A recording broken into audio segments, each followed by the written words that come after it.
This week saw some stormy diplomatic encounters fueled by the crisis in Ukraine. First, there was a closed-door G7 summit in Brussels, and it was the first time in 16 years that Russia was not invited. Now, world leaders did meet the Russian president later on Friday, this during D-Day commemorations at Normandy, but not without some rather awkward moments. RT's Marina Kosar has more. Хочу пожелать им приятного аппетита. Bon appetit. That's what Vladimir Putin wished the world leaders holding their annual meeting, but this time without Russia. It was supposed to be in Sochi. It was supposed to be the G8. Instead, it moved to Brussels and shrank to a table for 7, where they chewed over a list of requirements for the man who's been leaving a sour taste in their mouths. President Putin must recognize the legitimate election of President Poroshenko. He must stop arms crossing the border into Ukraine.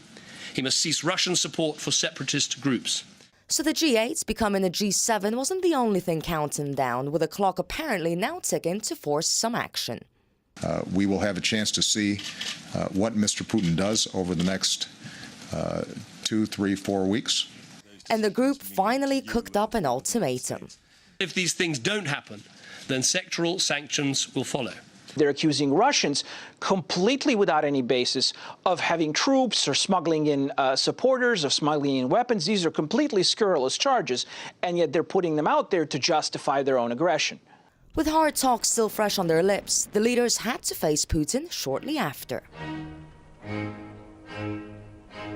And it was here in Normandy, when all the heads of state came together to mark 70 years since D-Day, that we saw some unexpected, interesting and awkward moments. The public was frantic to see how French organizers will settle the logistical nightmare of positioning two presidents at odds far enough at all events. Well, they succeeded. The host, François Hollande, had to dine really hard to make sure Barack Obama and Vladimir Putin didn't bump into each other. But they did, courtesy of French TV operators who positioned them on split screens to let the world enjoy the mute but eloquent interchange, welcomed by everybody's applause and laughter. No handshake between the British Prime Minister and the Russian leader, an obvious breach of diplomatic etiquette everyone spotted.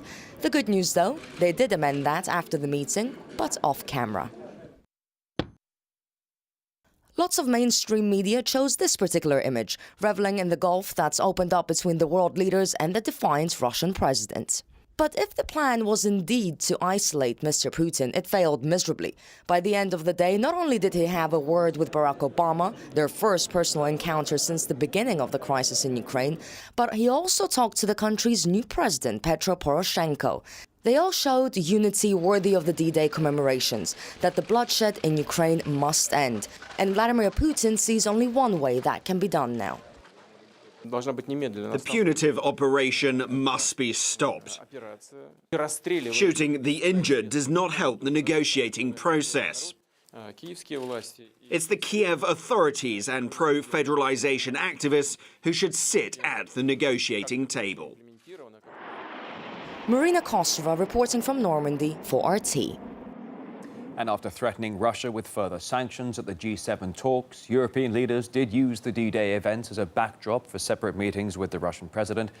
Now, we asked political analyst Lou Rockwell what's behind those diplomatic moves. Well, the Western European countries were ordered by the U.S. to do what they did at the G7, but none of them are interested in war. They're not interested in having their natural gas cut off. They're not interested in sanctions. They're not interested in economic trouble. Nobody with a brain and a heart is interested in making economic trouble. So I think what we saw at Normandy was, the people's true feelings. They wanted to talk. Merkel and Putin wanted to talk together, and the other Western European leaders. I think that's a very, very good sign.